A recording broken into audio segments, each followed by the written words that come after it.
다 함께 사도신경 고백함으로 10월 25일 수요일 기도회를 시작하겠습니다. 나는 전능하신 아버지 하나님, 천지의 창조주를 믿습니다. 나는 그의 유일하신 아들, 우리 주 예수 그리스도를 믿습니다.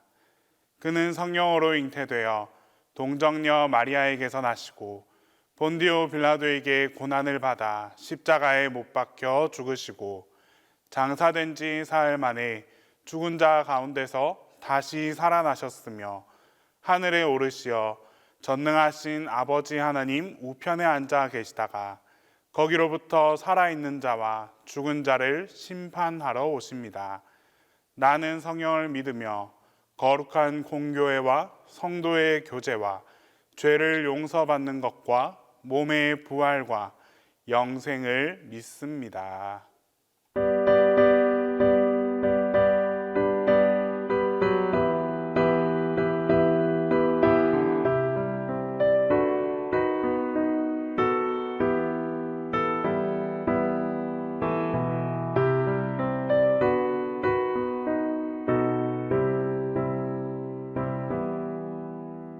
산마다 불이 탄다 공탄 풍이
오늘 우리에게 주시는 하나님 말씀은 사도행전 16장 25절에서 34절입니다. 신약성경 사도행전 16장 25절에서 34절입니다. 한밤중에 바울과 실라가 기도하고 하나님을 찬송하매 죄수들이 듣더라. 이에 갑자기 큰 지진이 나서 옥토가 움직이고 문이 곧 다 열리며 모든 사람의 매인 것이 다 벗어진지라.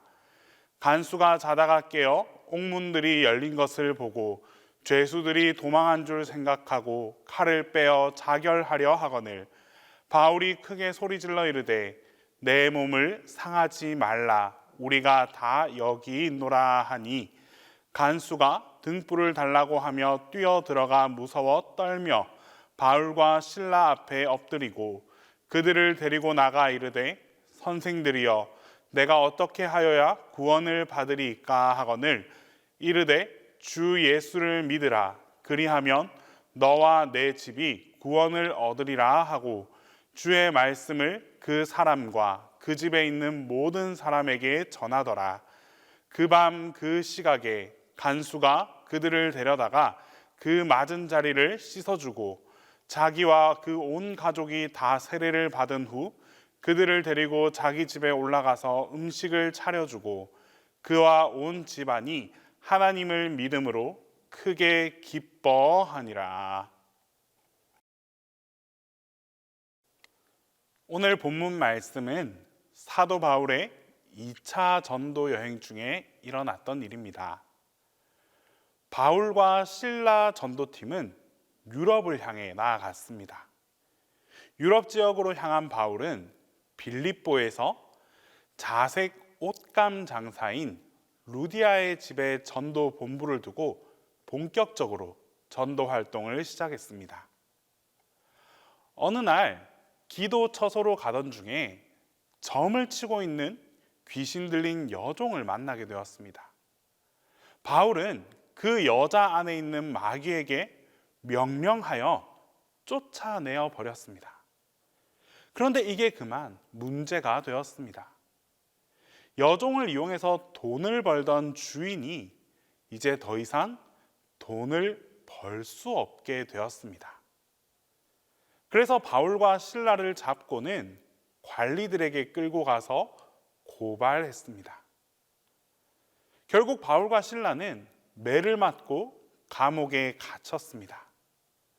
그런데 바울과 실라는 이 고통 속에서도 한밤중에 기도하고 찬송했습니다.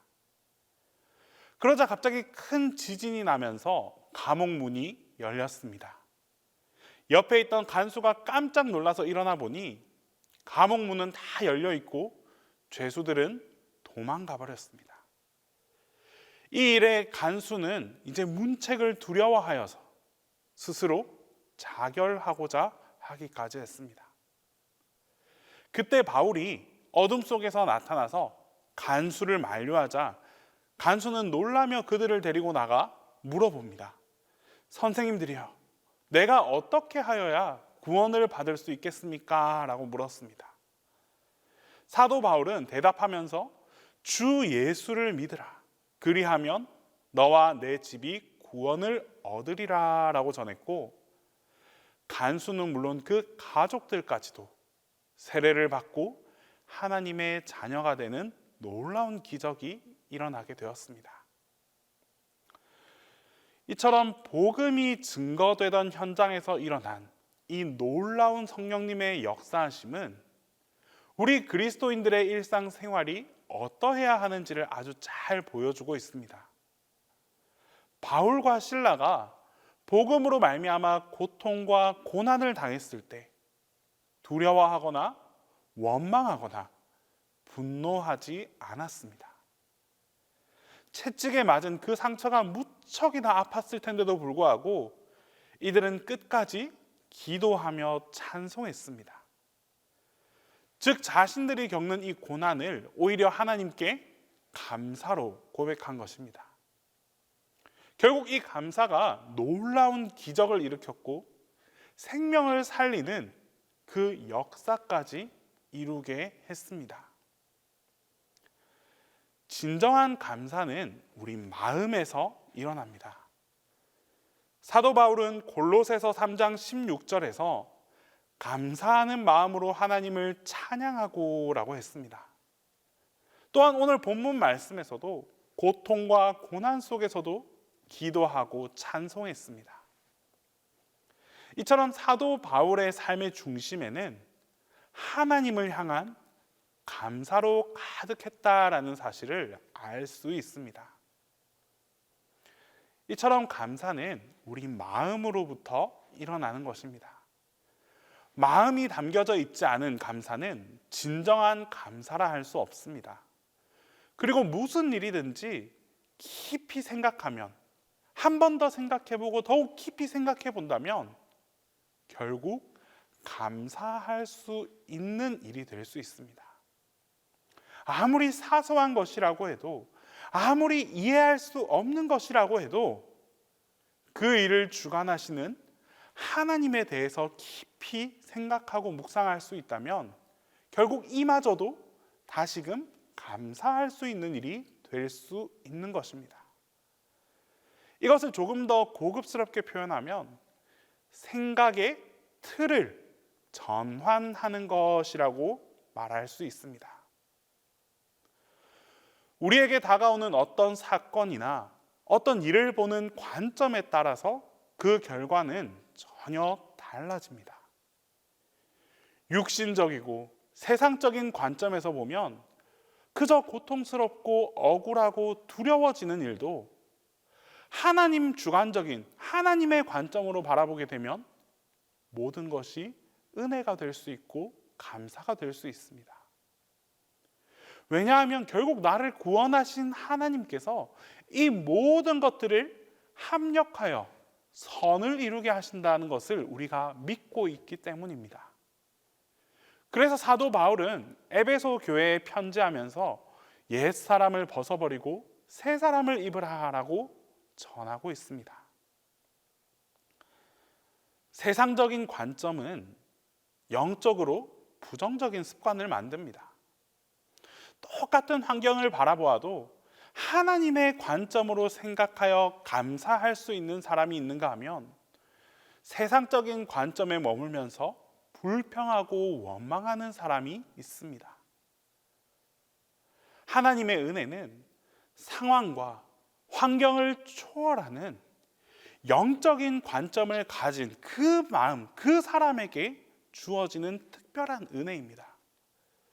그러므로 우리가 하나님의 은혜를 간구한다면 모든 환경 속에서 감사할 수 있는 사람이 되어야 하고, 또 이 환경을 초월한 감사는 자기 생각의 틀을 영적으로 바꿈으로 이루어낼 수 있게 됩니다. 진정한 감사는 일회성이 아니라 그 사람의 마음의 틀로 고정되어 있습니다. 항상 감사를 간직하게 되어 있고 항상 감사할 수 있는 그 밭이 만들어져 있습니다. 이 마음이 습관이 되어 겉으로 나타나게 되는 것입니다. 사도 바울이 범사에 감사할 수 있는 것은 그의 마음이 하나님 중심이 되어 감사가 습관이 되어 있었기 때문입니다. 이 습관이라는 말을 영어로 habit이라고 하는데, 이 단어는 원래 의복, 즉 우리 이 옷감을 의미합니다. 다시 말해 습관이라는 것은 자신이 입고 있는 인격의 옷이라고 생각하면 됩니다. 하나님의 은혜를 받게 하는 중요한 습관 중 하나가 바로 감사의 옷을 입고 지내는 것입니다. 하나의 관점이 습관이 되기 위해서는 2만 번의 반복이 필요하다라는 말이 있습니다. 그만큼 지속적인 노력과 훈련이 필요하다는 말입니다.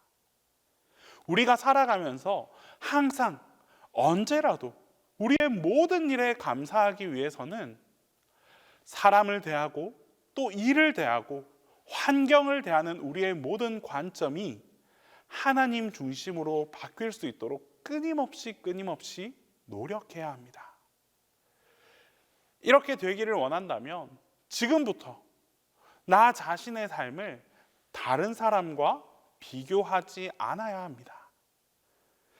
자신의 삶은 하나님께 부여받은 나만의 고유한 삶이라는 사실을 인정할 수 있어야 합니다. 이것이 감사가 습관이 될 수 있는 마음의 틀을 바꾸는 첫 시작입니다. 코넬 대학의 심리학과에서 1992년 바르셀로나 올림픽 그 금메달, 은메달, 동메달 수상자의 표정을 연구했던 적이 있습니다. 그런데 수상자의 얼굴에 나타난 그 기쁜 표정의 순서는 금, 은, 동메달 순서가 아니라 금메달, 동메달, 은메달이었다라고 합니다. 그 이유를 해석하면 이렇습니다. 은메달을 받은 선수가 가장 만족도가 낮은 것은 조금만 더 자신이 노력했으면 금메달을 딸 수 있었을 것이라는 생각이 있기 때문이라 합니다. 반면에 동메달을 받은 선수는 메달을 받지 못한 선수들과 비교하여 상대적으로 만족할 수 있었다라는 것입니다. 그래서 동메달을 받은 선수가 오히려 은메달을 받은 선수보다 그 표정이나 그 기뻐하는 모습이 더욱더 많이 나타나게 되었다라는 결론을 얻게 되었습니다. 이처럼 여러분, 다른 사람과 비교하지 말고 하나님께서 내게 주신 나만의 독특한 삶이 있다라는 사실을 꼭 기억합시다. 하나님께서는 나 자신을 결코 다른 사람과 비교하지 않으십니다. 하나님의 관심은 나를 위하여 생명까지 내어주신 그 독생자 예수님을 통한 사랑과 은혜를 감사할 수 있고 또 하나님을 영화롭게 하는 그 삶에 있다는 사실을 우리는 꼭 기억해야 합니다. 모든 일, 모든 순간, 또 모든 환경에 우리가 감사하는 삶으로 살아갈 수 있을 때 하나님을 영화롭게 하고 또 생명을 구원하며 은혜를 누릴 수 있는 삶이 우리 여러분들 모두의 삶 가운데 함께 할 수 있게 될 것입니다. 기도하겠습니다. 이 시간 첫 번째로 기도할 때에 우리의 생각의 전환을 통해 감사를 발견할 수 있게 해달라고 기도하겠습니다. 두 번째로 다른 사람의 삶과 비교하지 않고 나 스스로가 하나님을 경험하고 하나님을 인정하며 살아갈 수 있게 해달라고 기도하겠습니다. 끝으로 우리 마지막으로 우리 취업을 준비하는 청년들을 위해 기도하겠습니다. 이 청년들에게 형통의 은혜가, 하나님의 인도하심의 은혜가 임하게 해달라고 우리 세 가지 제목으로 함께 기도하겠습니다. 넘치는 사랑과 은혜를 허락하시는 하나님, 오늘도 주님의 도우심 안에서 하루하루의 삶을 살아가게 해주심에 감사드립니다. 우리에게 생각을 전환할 수 있는 능력을 허락하여 주시옵소서. 하루하루의 삶을 살아가면서 원하는 바들이 뜻대로 이루어지지 않아서 불평했던 모습들을 돌아봅니다. 항상 힘들고 어렵다는 틀에 갇혀 다른 것을 바라보지 못한 채 어둠 속에 살아가곤 했습니다. 열심히 살았지만 열심 속에 기쁨과 감사를 얻지 못했습니다. 이런 우리의 삶을 긍휼히 여기시고 이제 우리가 생각의 틀을 바꿀 수 있는 능력을 갖게 하여 주시옵소서. 삶의 모든 과정 속에서 하나님을 먼저 바라보게 하시고 하나님을 통하여 모든 일들이 새로운 관점으로 마주하게 하시며 그 가운데 감사의 제목들이 넘쳐날 수 있도록 주님께서 붙들어 주시옵소서. 주님, 우리는 너무나 연약하여 다른 사람들과 나 자신을 비교하곤 했습니다. 다른 사람들이 받는 축복을 부러워하기만 했습니다. 이제 다른 사람을 향한 나의 시선 또한 하나님만 바라보게 하옵소서. 나와 하나님 사이의 관계가 바로 서게 하시고 하나님께서 주시는 은혜와 축복만을 기대하며 살아가게 하옵소서. 주님 앞에 바로 설 때에 주님께서 나의 삶을 인도하여 주시고 평탄케 해 주시옵소서. 하나님, 지금 이 순간에도 취업의 문턱을 넘기 위하여 매일매일 수고와 노력으로 하루를 살아가는 청년들이 있습니다. 한 해의 마지막이 다가올수록 그 마음이 조급하고 초조해지기 쉽습니다. 주님께서 청년들의 마음을 평안하게 인도하여 주시옵소서. 또한 각자가 바라고 기도하는 것들을 주님께서 기억하여 주시고 가장 좋은 때에 가장 좋은 방법으로 응답하여 주시옵소서. 취업을 준비하는 이 시간들이 청년들의 삶 전체에서 하나님의 능력을 경험하는 소중한 순간들이 될 수 있도록 함께하여 주시옵소서. 담임 목사님을 위해 기도합니다. 오늘부터 안식월 일정이 시작됩니다. 주님, 이 안식의 시간을 통하여 하나님께서 주시는 쉼을 통해 온전한 기쁨을 얻게 하시고 영육간에 더욱 강건할 수 있는 시간이 되게 하여 주시옵소서. 이동간의 일정 가운데에도 주님께서 함께하여 주시고 안전에 안전을 지켜 주시옵소서. 머무는 곳곳마다 주님의 손길과 인도하심이 떠나지 않도록 함께하여 주시옵소서. 이제 주님께서 가르쳐 주신 기도를 다 함께 하겠습니다. 하늘에 계신 우리 아버지, 아버지의 이름을 거룩하게 하시며 아버지의 나라가 오게 하시며 아버지의 뜻이 하늘에서와 같이 땅에서도 이루어지게 하소서. 오늘 우리에게 일용할 양식을 주시고 우리가 우리에게 잘못한 사람을 용서하여 준 것 같이 우리 죄를 용서하여 주시고 우리를 시험에 빠지지 않게 하시고 악에서 구하소서.